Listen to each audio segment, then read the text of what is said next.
Administrator of the National Oceanic and Atmospheric Administration, and to David Michael, Assistant Secretary of Labor and Occupational Safety and Health.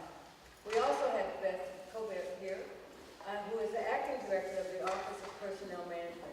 She will be speaking tonight after the awards are conferred. It's an honor to have all of you here tonight. The School of Public Affairs was founded more than 80 years ago, so we've seen some transitions over time. At first, the students who came to the School of Public Affairs were there to learn the latest ideas and take them back to government jobs created by the New Deal. By 1937, more than 1,000 federal employees were studying at the School of Public Affairs. And as of today, the school has more than 20,000 distinguished alumni, many of them civil servants. But today, we also send our graduates off to nonprofits, congressional offices, and as the shift of work has gone on, to government contractors as well. Through the last 8 decades, we've seen changes in the scope of government and the roles of non-governmental actors. But through it all, the school has maintained its unwavering commitment to educating, developing, preparing, and connecting with public servants. And for nearly half of our 80 years, since 1978, the school has reinforced that commitment to public service through the Roger W. Jones Award. Through this award, we recognize senior federal executives for their exceptional public service and dedication to the work and goals of government. Now that we have just elected a new president, a transition is underway. As part of this effort, many federal executives, especially those at the senior level, are working to ensure this change is both effective and successful, and doing so in as professional a manner as possible. That is essential for the peaceful transition of government. Now, you know, the candidates have to accept the outcome, but for it to work well, as you all know, we have to have people who can handle the transition from the old to the new and not miss a beat. And so this time of year especially, we understand the importance and the unique contributions that senior executives can bring to the government palette.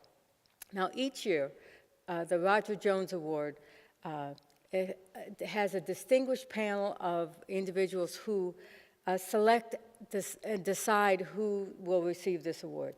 The awardees demonstrate their superior leadership, outstanding organizational achievement, and a strong commitment to the development of future leaders.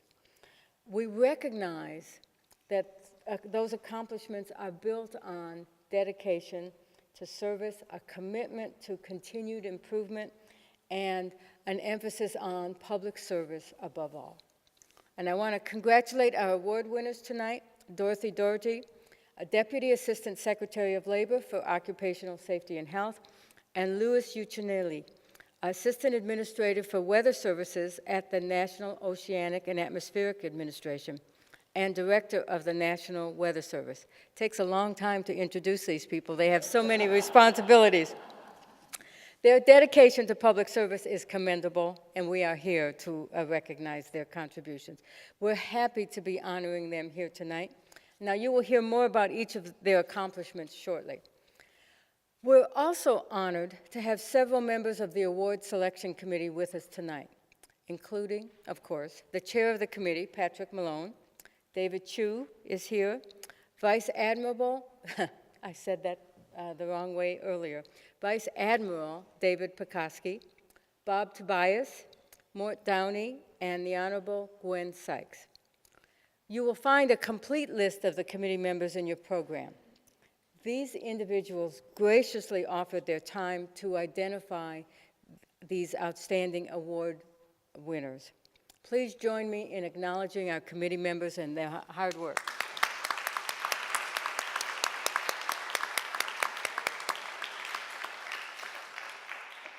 Now it is my honor to turn the program over to Patrick Malone, who is Director of SPA's Key Executive Leadership Program and Chair of the Roger Jones Award Committee. Patrick.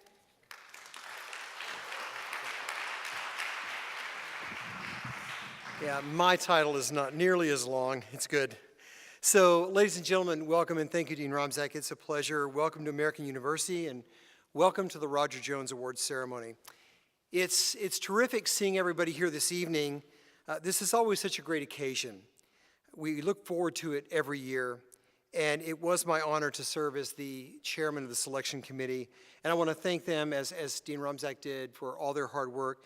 And also want to say thank you to the Alumni Advisory Board of the Key Executive Leadership Program, and we have a few members here tonight: Don Bathurst, Mia Beers, Tanja Fitzgibbon, Daphne Jefferson, Jerry Marr, Jen Nelson, and Susan Nichols. Thank you all for your help as well. You played a very critical role in helping us work through the many, many applications that we receive for this award every year.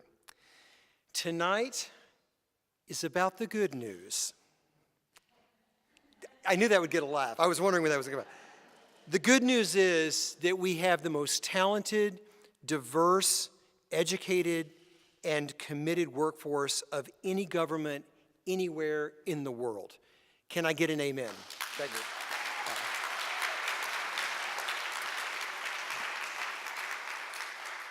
you. Dan Finn was a tremendous public servant and worked in the Kennedy administration and went on to become a professor and a scholar and spent his career as a staunch defender of public service. And he once posed the following question, and the question was this: where did the American people ever get the idea that figuring out how many blue chips to put into laundry powder so it could be called new Swish and increasing point-of-sale purchases was more important than keeping the nation and our homes safe, than mapping the oceans, than managing the infrastructure of a free society, and providing food and housing and caring for the most vulnerable among us?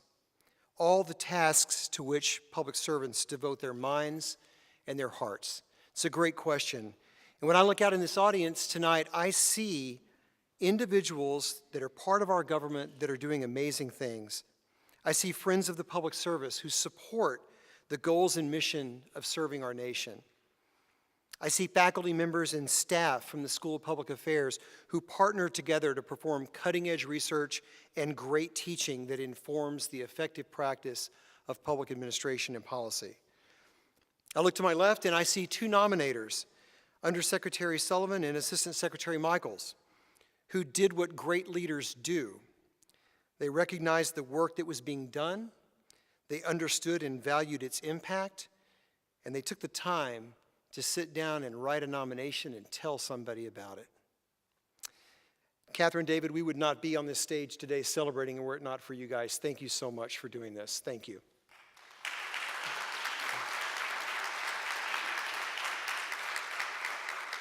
And of course, we have our award winners tonight, Dorothy and Louie, and the reason we're here.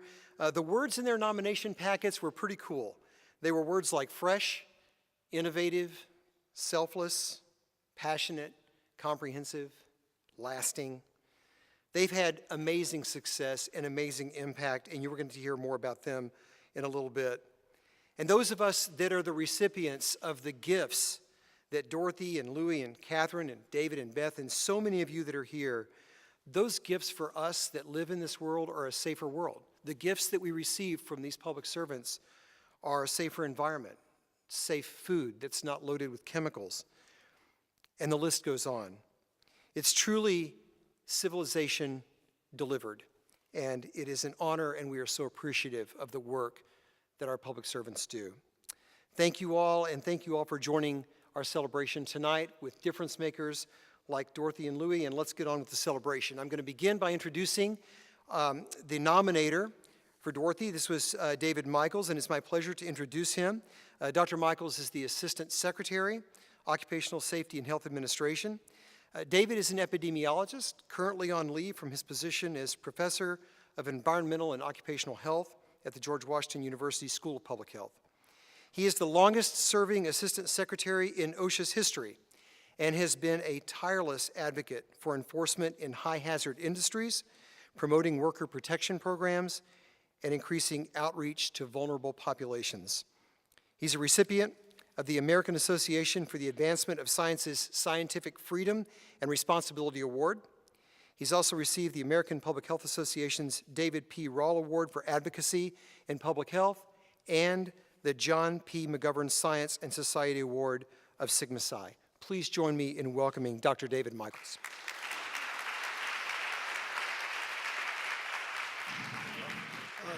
Thank you so much, Patrick, wherever you've gone. Dean, ladies and gentlemen, it really is a pleasure for me to be here. It's great to have something to celebrate today. OSHA is an organization with a mission. And our staff have incredible passion for that mission, or they wouldn't be doing it. Because as all you know, it's hard to be a civil servant, it's hard to be a federal employee, and it's especially hard to be an OSHA employee. We have a commitment. We want to make sure that employers provide safe workplaces so every worker in the United States, no matter what their origin, no matter what their legal status, no matter what their job, goes home safely at the end of the day. And frankly, we're outnumbered. We have with our state partners, about 2,000 inspectors to cover 7 or 8 million workplaces with about 130 million workers. And it's a challenge. And anybody with a long memory will remember that for many years, OSHA was a target of people who didn't like the government telling factory owners what they needed to do to make sure their workers were safe. And so and we still have issues where our inspectors go out and they encounter employers with guns or take an attitude that they think the federal employees are the enemy. And so to make sure that they can do their job that they want to do so badly and that they're committed to and they signed up to do, we have to have good leadership. And our leadership is key because if we make mistakes, we're hauled up in front of Congress and it's very easy for us to be made a target. And we do a pretty good job. In fact, the Pew Research Group last year did a big survey of actually many thousands of Americans asking about their opinion of government and their trust in government. And the bottom line, I'm sure you saw the headlines or the top line, was that a relatively small percentage of Americans have full trust in their government. But when they asked about specific activities, much to the surprise of everybody who was involved in the poll, when they asked about protecting workers in the workplace, we came out as the second highest government function in terms of people thinking about the job that we do, and it was equally true among Democrats and Republicans.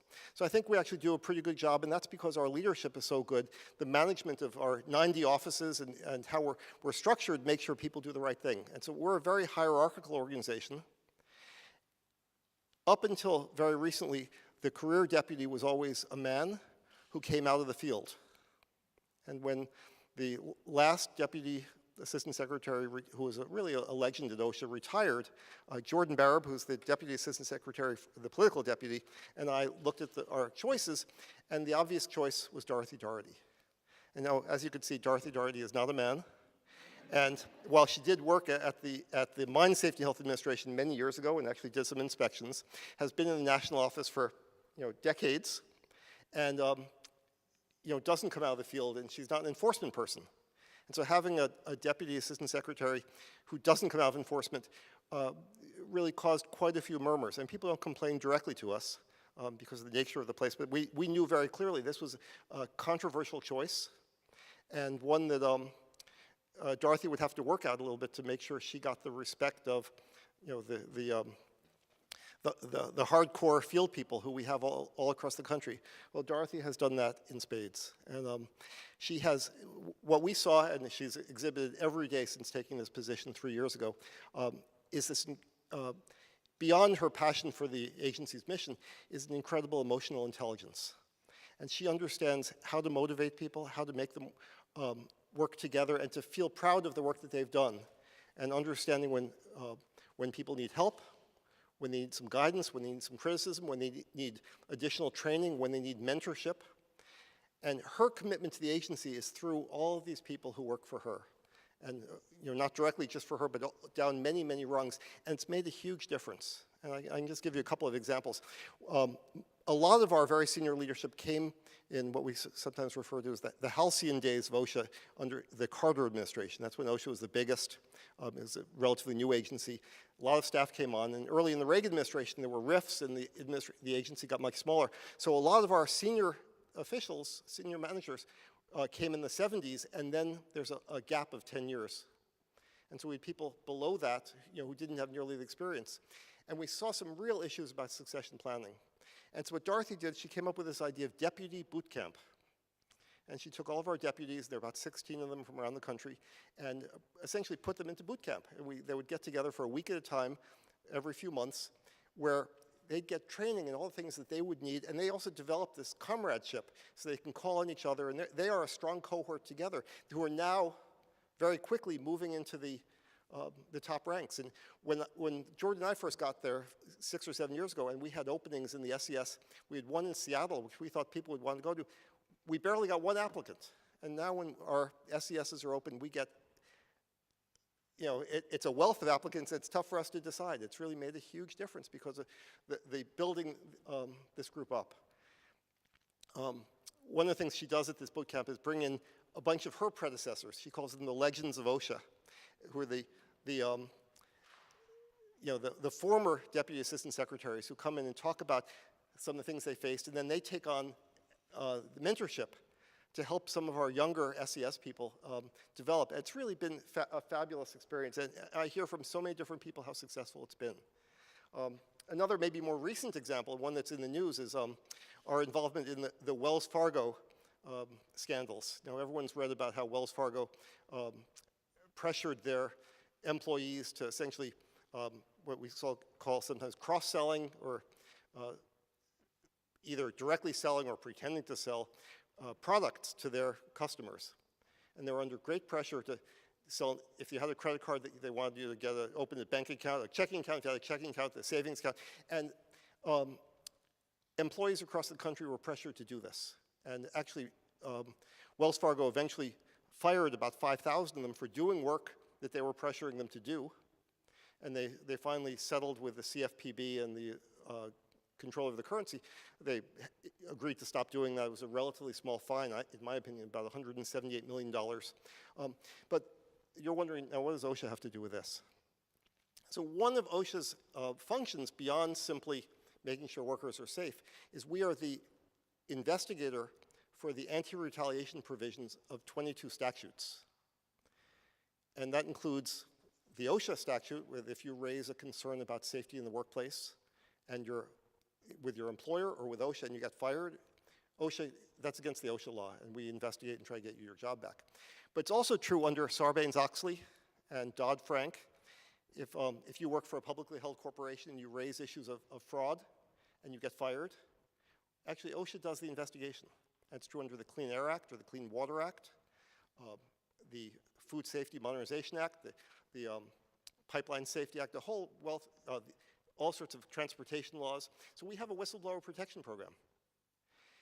And what we found was that we went back in our records, and a number of workers at Wells Fargo had called the ethics hotline to say, this is really wrong. They're making me essentially sell products that people don't need. And then, of course, what Wells Fargo did was they got the information from the ethics hotline, they called their manager and fired them. And so we investigate those and we issue findings. And of course, after this became public knowledge, we got quite a few additional cases. And this is of all of our, while OSHA is understaffed, that office is ludicrously understaffed. It was a program that never had any staff, and we've been fighting very hard to grow it, and we've actually gotten a couple of appropriations which have grown it, but not really very much. So what Dorothy did was realize this is a national issue, and our folks are really under great pressure here. So she pulled together the best people from around the country and brought them into Washington for a couple of weeks, and we sent them out because we can do it electronically as well, but to put together a team just to take this on. And everybody who's part of that could not be more proud. They have to do a lot more work. They're leaving their family, but every one of them was saying, thank you for bringing me into this. It's really because of Dorothy's leadership and how she would meet with them every day and move them forward so we can really help address this real national crisis. So I could not be more honored to be the nominator for Dorothy Dougherty, and it gives me great pride to bring her up here to thank her for doing this. So thank you so much, Dorothy, for everything you've done.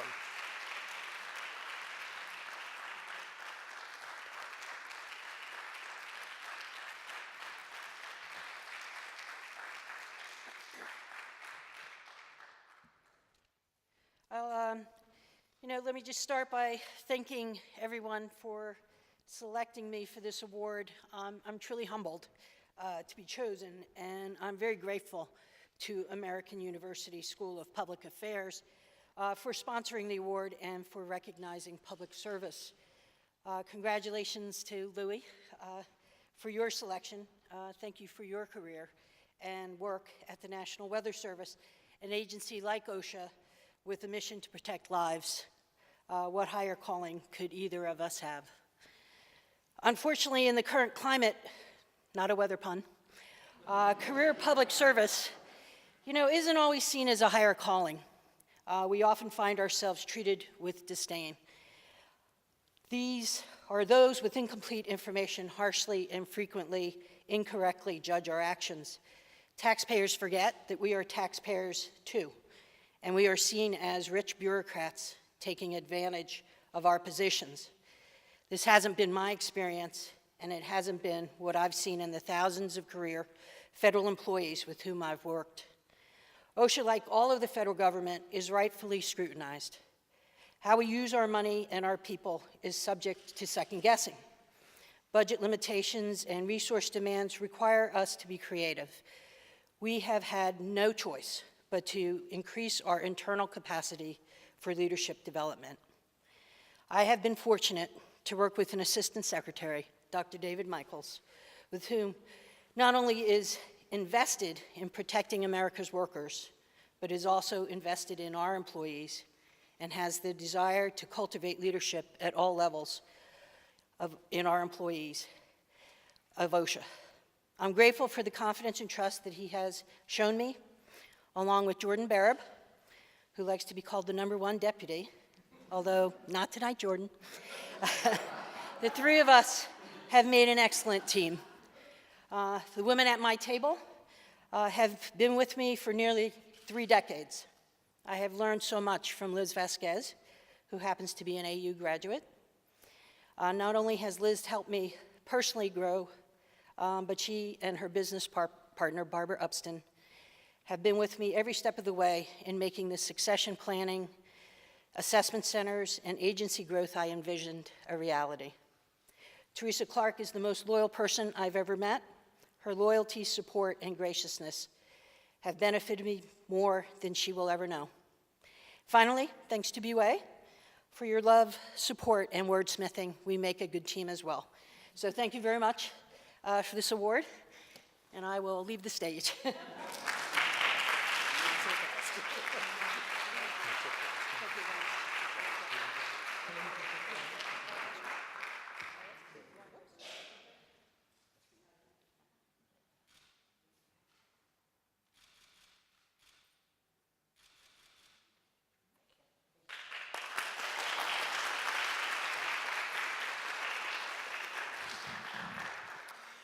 Our next nominator this evening, Dr. Kathryn Sullivan, is the Undersecretary of Commerce for Oceans and Atmosphere and the Administrator of the National Oceanic and Atmospheric Administration. Kathryn is a geologist, an astronaut, and an oceanographer. She was a crew member on 3 space shuttle missions, and she was the first American woman to walk in space. In September 2015, she presented the John H. Glenn Lecture in Space History series at the Smithsonian National Air and Science Museum, and in 2016, she was awarded the Rachel Carson Award from the National Audubon Society for her environmental leadership. Please welcome Dr. Kathryn Sullivan.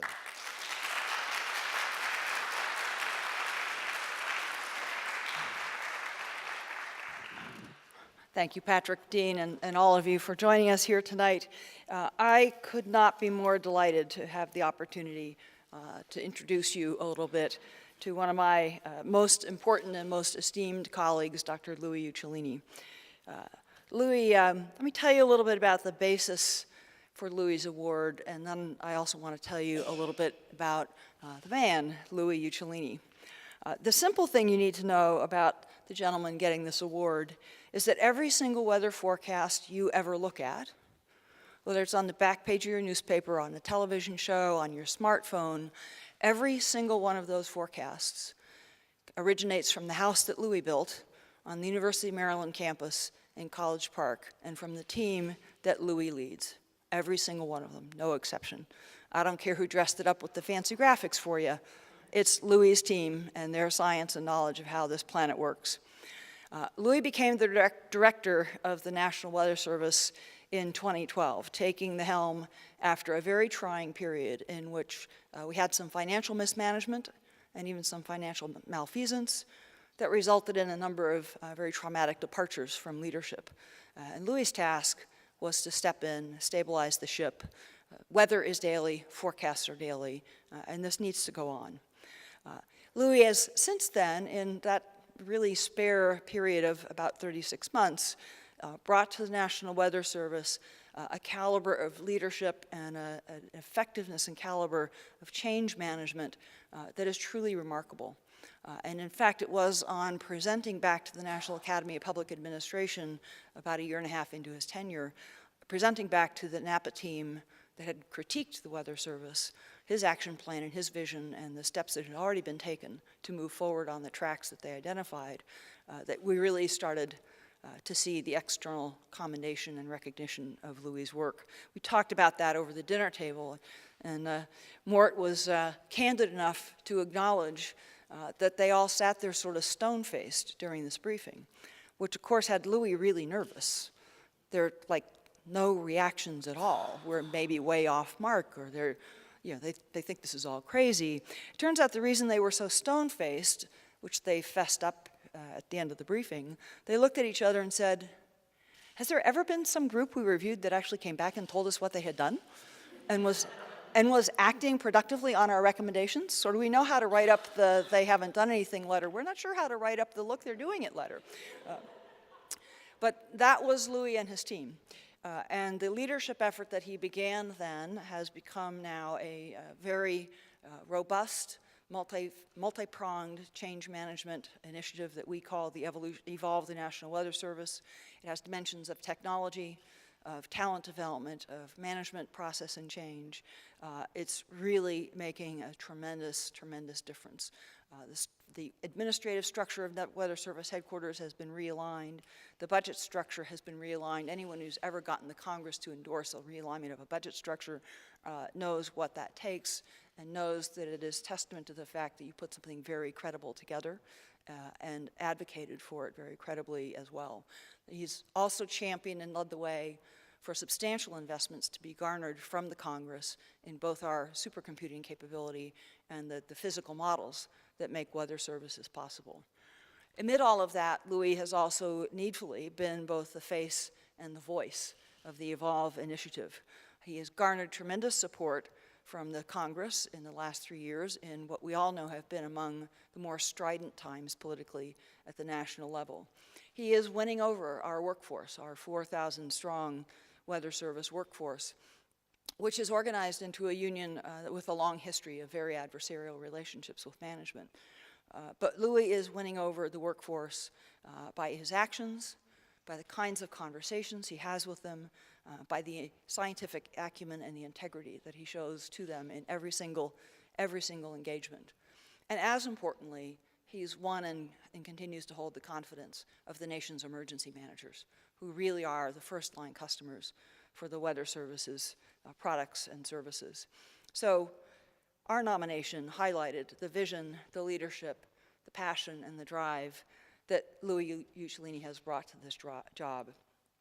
On the passion front, by the way, the best description I've heard for a long time, Louis Uccellini comes from one of the young associates who helped him formulate the Evolve initiative. And she said that, Louis is like, he's fabulously fun to watch as he geeks out around his world. He's like the kid in a candy shop who woke up one morning to discover he owns the candy shop. And to realize this is this amazingly cool candy shop that actually touches every single American every single day. Every single American every single day in a way that they value and make productive use of to take care of their business or their family or their community. And in fact, that benefits the entire world's weather enterprise because of the reach of the United States National Weather Service. All of us who've worked around Louis, among our very favorite things to do is to completely geek out with him over cool weather phenomena. Snowstorms are his favorite. He is a published author. He doesn't know I have this book. He is a published author. This is volume 1. There is a second volume of Northeast Snowstorms. I know you're all going to want one. And I can tell you, you're going to want both volumes because volume 2 has a high-resolution digital model-based reanalysis data for all case storms. Say that three times fast. So I know you'll all want one. Amazon.com. You know, just that's not a sales plug. I'm just responding to the interest I sense in the room. But wait, there's more. I've hinted at the fact that Louis must be very deft and very smooth on Capitol Hill to have garnered the kind of support that he has there, and that's true, but a little-known added dimension of Dr. Uccellini is that he's similarly smooth out on the dance floor, as his wife Susie can attest, when his foot is not acting up. He's also an avid gardener, which I am really grateful for because after 38 years of creating a garden in their home in Maryland, that garden is my very best retention plan for Louis Uccellini. He's never going anywhere. Louis owns the exclusive franchise on the Professor Louis program, and in this capacity has been an inspiration and a mentor and a tutor to countless number of students in academic institutions across our country and to people within government ranging from cabinet secretaries down to our youngest staff. And although he really does always enjoy a good meal like we had tonight with fine company, another little-known secret is that he actually, despite the Italian name, Louis actually considers McDonald's to be the food of his people. And so your NOAA colleagues have added a little bit of McDonald's gift certificate to the award that the university will give you here tonight. In closing, NOAA is very, very much the better place for Louis Uccellini being with us and at the helm of the Weather Service. And our country is lucky indeed to have him in federal service and have him in this position. So, Susie, I want to thank you for lending Louis to NOAA and to the country for so many years, so generously, and for giving him such fabulous support on the home front all the time. And Louis, from me personally, and from the 12,000 other people that make up the National Oceanic and Atmospheric Administration, and I'm pretty sure from the 320 Americans that benefit from the work you do every day. Thank you so much for your service.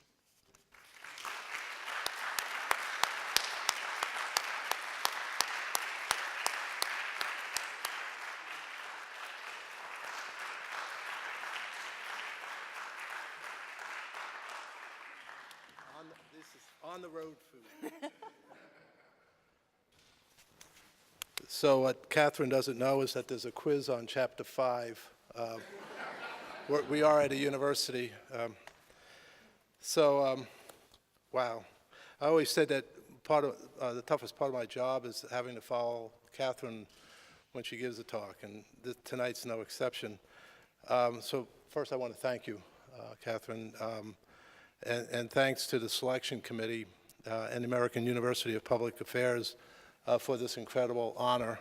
I'm really humbled, and to get it for executive leadership and at a time when I think the value of this type of work is not held in high esteem even by people that you have to work with in government.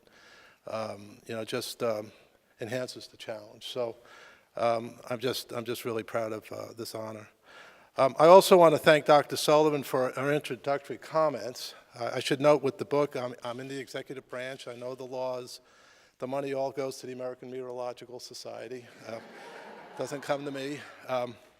But I really do want to thank her for her ongoing support of the National Weather Service and our efforts to evolve the National Weather Service.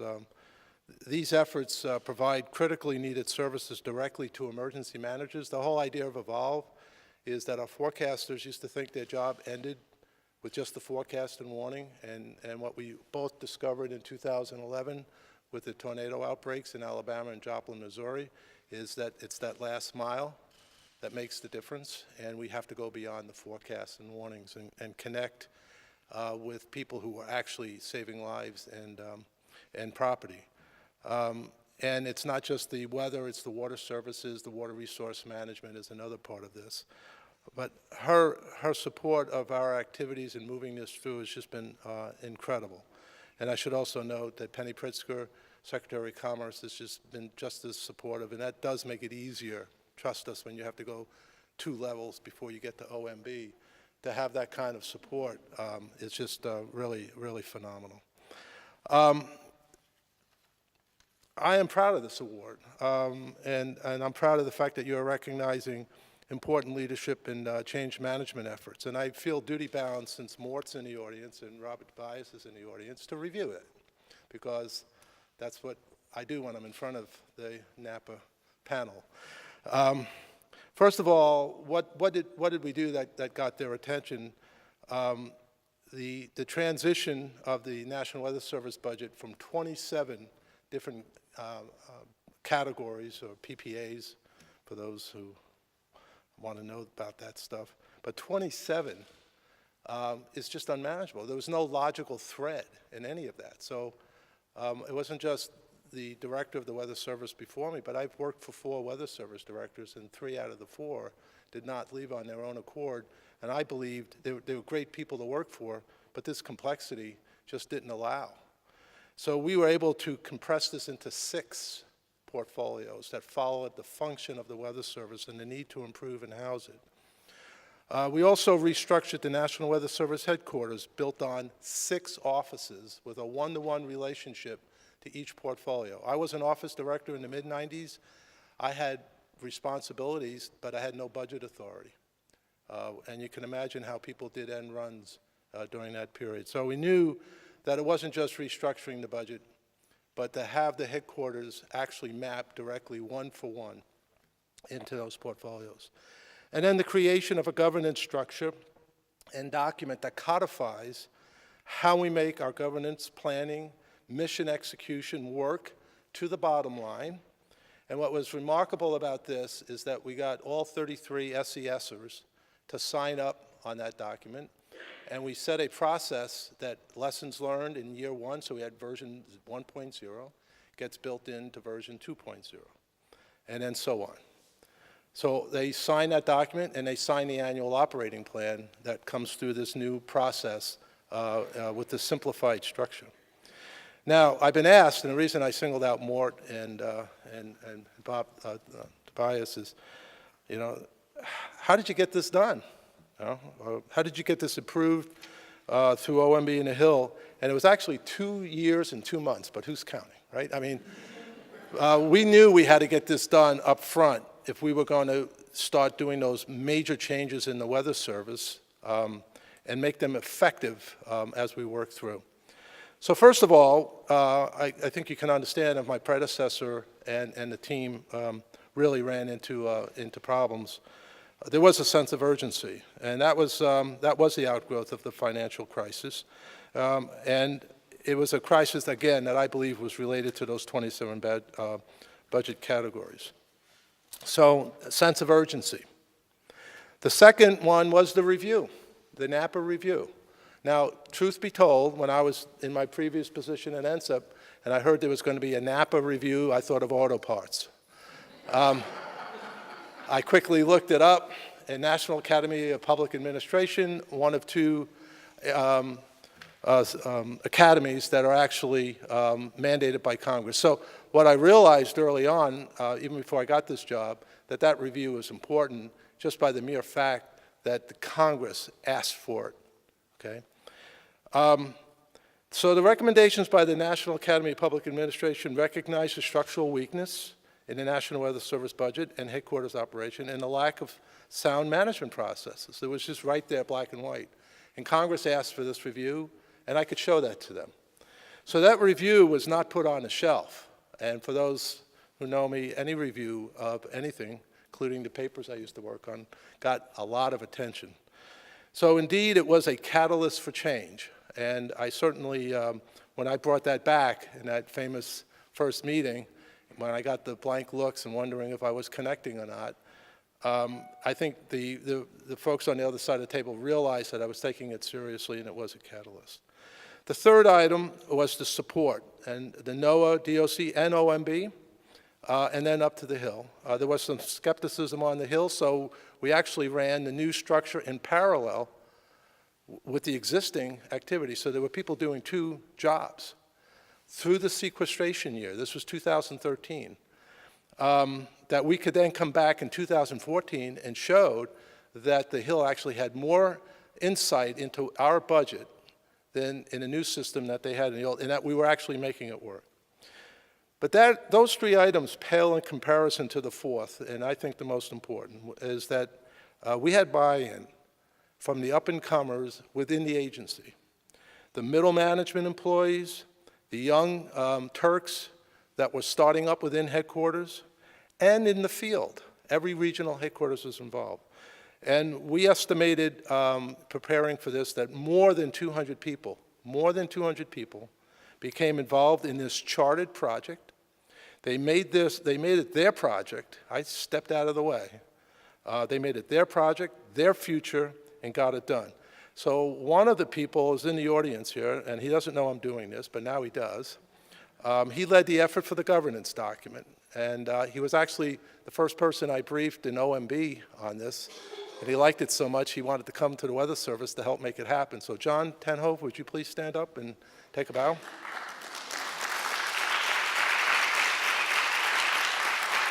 And as we were doing the count, I thought he had about 5 or 6 people working on the governance document, but then he's the one who went out to every regional office from Alaska, Hawaii, Western, Central, more than once to get their buy-in on this governance document. You say he had over 70 people involved in this. So it's just a measure of the commitment.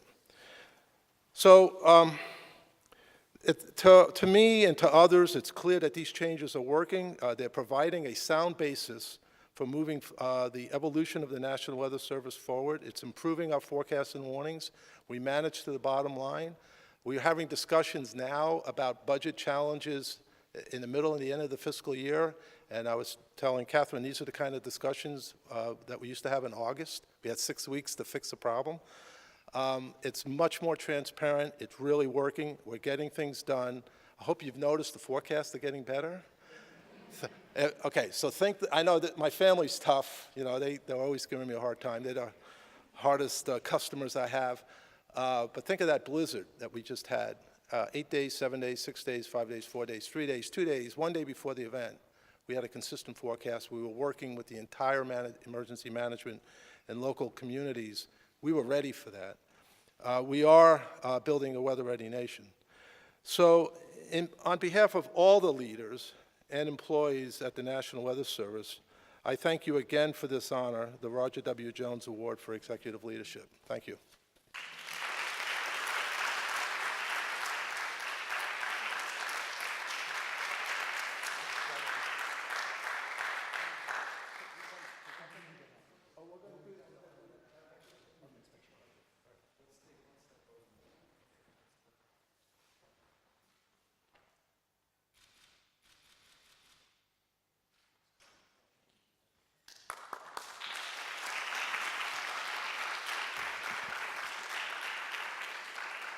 Our keynote speaker this evening is Director Beth Cobert. Director Cobert was appointed as Acting Director of the Office of Personnel Management on July 10th, 2015.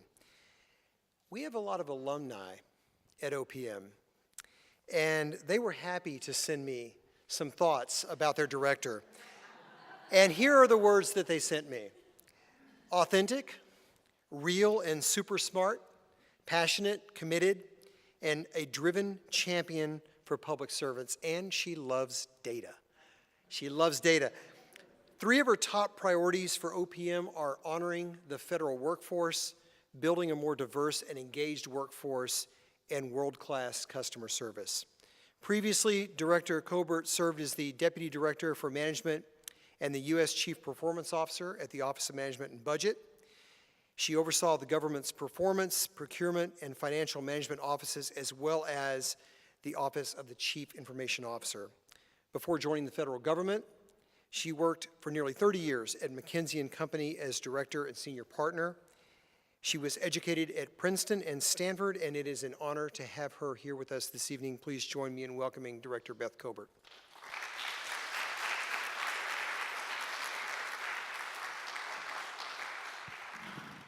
When someone says you're going to get feedback from your team real time, you always say, But thank you for the kind introduction. And thank you so much for inviting me to be part of this important ceremony. I want to add my congratulations to Louis and to Dorothy. It's amazing to hear their stories. Just 2 examples of the amazing work the Senior Executive Service does every single day, and really, truly deserving of the Roger Jones Award. Louis, you've demonstrated inspired leadership at the National Weather Service with the Evolve campaign and harnessing the talents of teams across the nation. I can attest to you as a customer at 3 in the morning when we're thinking about snow calls for the National Capital Region. The quality of the information, the perspective, and the insight. Very clear communication at 3 o'clock in the morning. If you don't have the app, download it for this winter. It really is, you can see the quality of the data, the communication, and the support to helping us make important decisions which affect our working lives and do really make a difference in terms of everyone's public safety. Dorothy, you've shown a tireless commitment around worker health and safety. I know the efforts you've taken around employee engagement and innovative management at OSHA. And what to me is inspiring also about what I've heard tonight is one of the great things of being at OPM or in my former role at OMB is you get this sort of bird's eye view of the entire federal government. And I often end up at occasions like this where there's somebody and you're hearing about the great work that they did and you say, I didn't know they did that. The story about whistleblowers and how incredibly important that is for people to feel like they can make the right call in their workplace. And I wouldn't have thought about that for people working in bank branches coming from OSHA. So thank you for that. It's the kind of thing that we actually need collectively to talk more about, because when you say to people that's what happens, then they understand the value of the federal workforce. So thank you, and thank you for giving me one more story for my book about great things federal workers do every single day.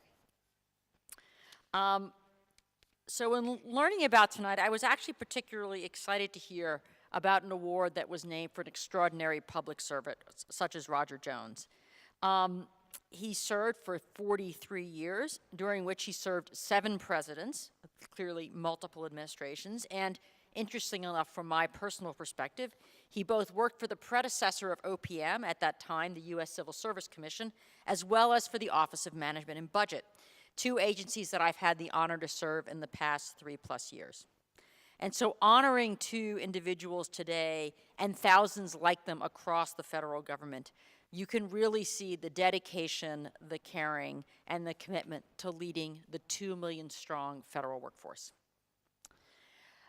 December 2014, the president spoke to a group of senior leaders across the federal government and made some terrific remarks. He said, and I quote, "Our senior leaders here and around the globe are the best of the best. We want to do more to recruit, develop, and retain exceptional civil servants, and nobody knows how to do that better than you," speaking to the group in the crowd. I think those words are particularly important today as we think about this time of presidential transition. The work of strengthening and preparing the federal government to respond to the increasingly complex challenges through whole-of-government approaches that cross budget category lines and agency lines is incredibly important and challenging and transcends a single administration.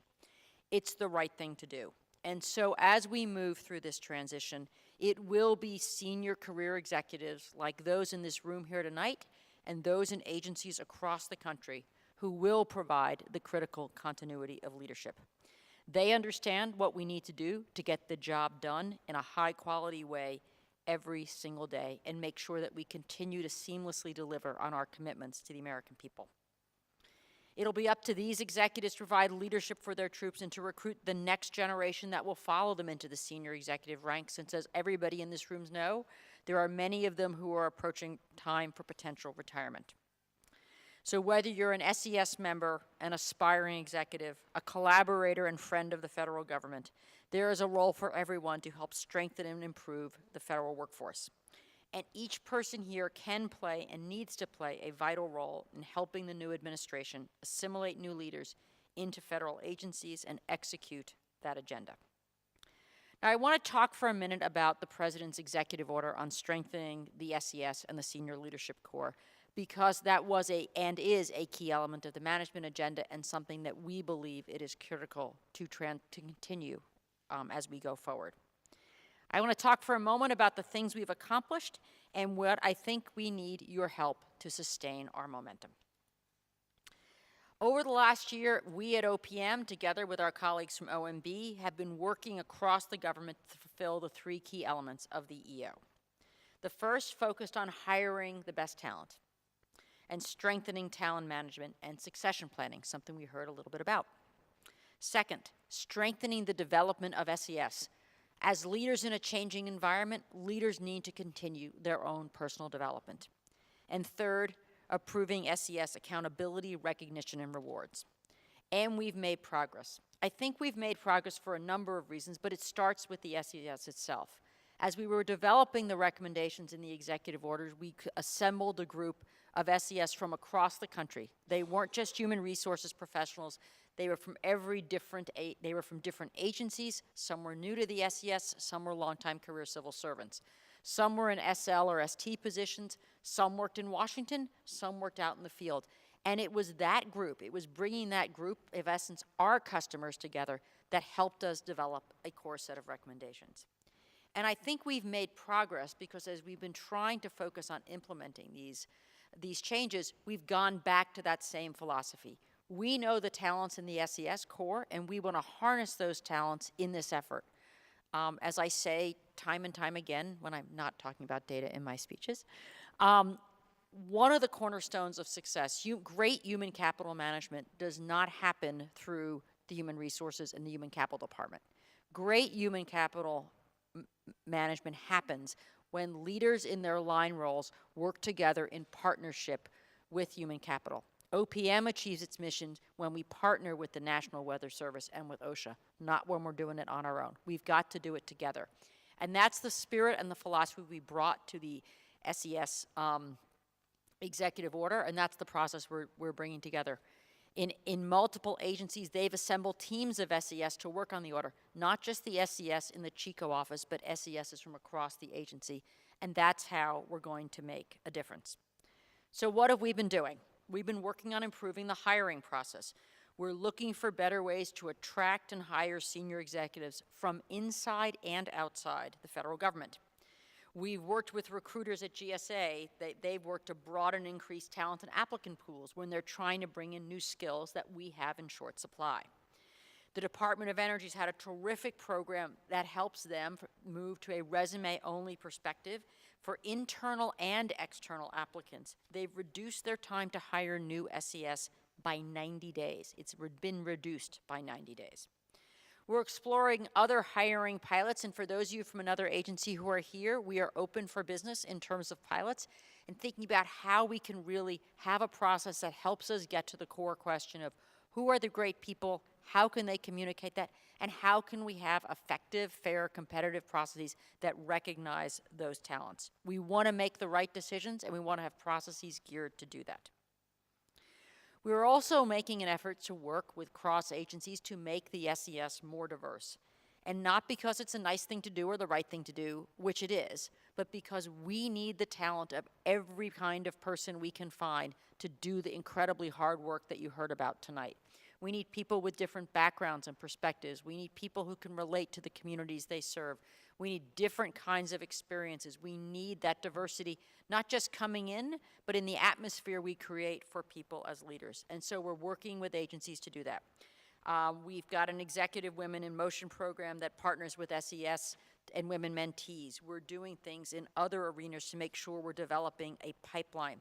We're doing work, some of it in partnership with folks here, about enhancing candidate development programs and getting those people, as they finish those programs, placed into positions. I know we've worked closely with the staff here to offer us customized CDP programs. The core of the SES is to have this cross-agency pool, but it is also about really figuring out what do people need and what's the right process and tools to get those talents to people. We've loved the collaboration we've had. It's something we're looking forward to continuing and expanding as we go forward. I know we have a number of folks here today who are part of American University's Key Leadership Program. In fact, Zena Such, who's somewhere out here in the room, who's just joined our team at OPM as the government-wide lead for the Office of Diversity and Inclusion, is a alumnus of the program, alumna, I guess. And I think those are the kinds of things that give people skills and insights and the right spirit with which to attack the challenges ahead. We also are working to make sure that learning for the senior leaders is an ongoing process. We're helping agencies fashion robust onboarding programs so that when we bring people into the SES and the senior leader ranks, they can hit the ground running and provide follow-through. As we've described it in the program that was really designed by that SES cohort that I talked about at the beginning, onboarding is not the initial workshop that some of you may have come to. We have them twice a year that we sponsor, but it is a process. Onboarding is a journey. And the mindset we want people to take on is it's a journey that continues not just past year one. Because the challenges we face every day aren't the same as we faced in the first year. There's new skills, there's new tools. How do we all learn those things as we go? HUD, for example, the Department of Housing and Urban Development, has now put in place a year-long onboarding program that features coaching and mentoring of their new executives. VA has a similar kind of program, and we're looking to do others. We're also working on a number of other specific issues, some small, some large, some very technical, some not. One of the things in the executive order was making sure that SES members were actually paid more than the people that they were supervising. That took some adjustments in compensation. When we started, there were about 800 SES. I told you I like data. 800 SES who were paid less than their subordinates. Today, that number is down to fewer than 100, and that process, we now have the plans in place to close that gap over time. That's important. I know that's important to people here. So as we go forward and continue, I guess there's a couple of asks I have for all of you. One is, how do we foster the sense of camaraderie and mutual respect that we've heard about these great individuals that they created in their teams? How can we do that together? What are the ways that we can bring people together for those real dialogues and to do real work together? Second, as we think about developing the SES talent, as we think about succession management and talent management in our organizations, for those of you who are not part of the human capital community, I urge you to reach out to your human capital partners and work with them to think about how to make things happen. What can you do and how can we help you? You're the experts in management and leadership in your organization. They're the people who can help bring the tools of human capital together to deliver against that mission. As I said, it has to be a partnership. And when it comes to your own development, I urge you to think about what can you do? What are those learning opportunities, whether formal programs, informal programs, and in particular, a core element of the executive order, rotations. How can we think about creating a better way for rotations to happen? We know for many agencies that represents a culture change to take our best performers and let them go off and do something different. But I bet everyone in this room, and I know these individual leaders here, can talk about when that happened. When I arrived at OPM in July 2015, not the smoothest of times. And we had a whole of government problem, and we needed a whole of government solution. And so we had people at multiple levels from across the government come to help us when we need them to respond to the cyber stuff. And you know, in that situation, in that crisis, we had senior people from DHS camped out in our basement working on our computers. We had people from HHS coming and helping us deal with oversight issues, because frankly, we at OPM hadn't had so much experience in that. We had people from many places, and they all came. Some thought they were coming for a couple of weeks and stayed for 9 months. Some knew they were coming for a little longer. But as I talked to those people as they came and as I talked to those people as they left, each of them would say that they went back to their home agency with a new set of skills and appreciation.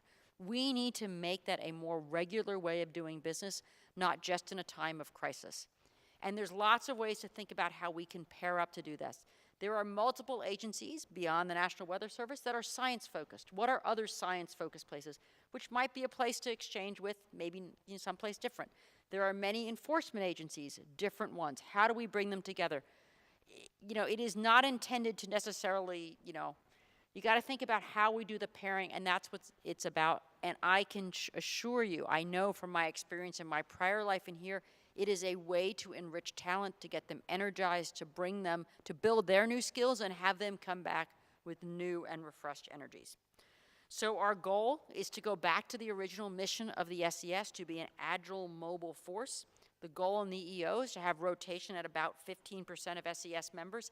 It's a goal, it's not a quota, we're not going to come check. It is about sort of thinking creatively about how we do it. We know, we've heard from all of you, that, the roles that senior executive fills are incredibly important roles, and it's hard to move them. But we manage in a crisis, so how do we manage when we can plan? And I think we will all be better for it. So as I close, I want to repeat something else that the president said at the senior executive leader event that I referenced earlier. And this is probably my favorite quote from what was, of course, an amazing speech. He said, "How can we yank this government into the 21st century and make it smarter and faster and more responsive?"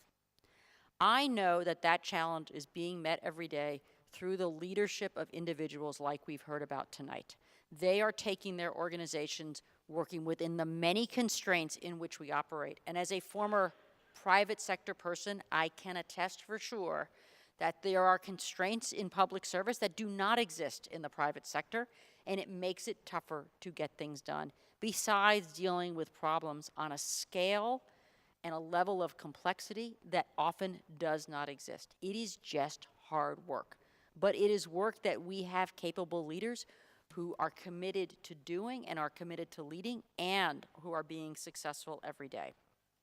And I know that as I and other members of the administration will have moved on, it will be the people in this room who will provide the essential continuity of government, who will continue to ask themselves and challenge their teams every day to think about what they can do differently, what they can do better, how can they fulfill the missions that they are so passionate about. I want to thank you for having me here today and leaving me with some great inspirational stories for the evening. I want to thank everybody in this room, and I want to urge us all to take these kind of stories and tell them to our friends, our neighbors, our colleagues, and others. They are the inspiration for what we all do every day. They are just two of the many examples we know exist of what really makes a difference, and it's delightful to be here to honor these two individuals and the great work that they and everyone does every day. Thank you for having me.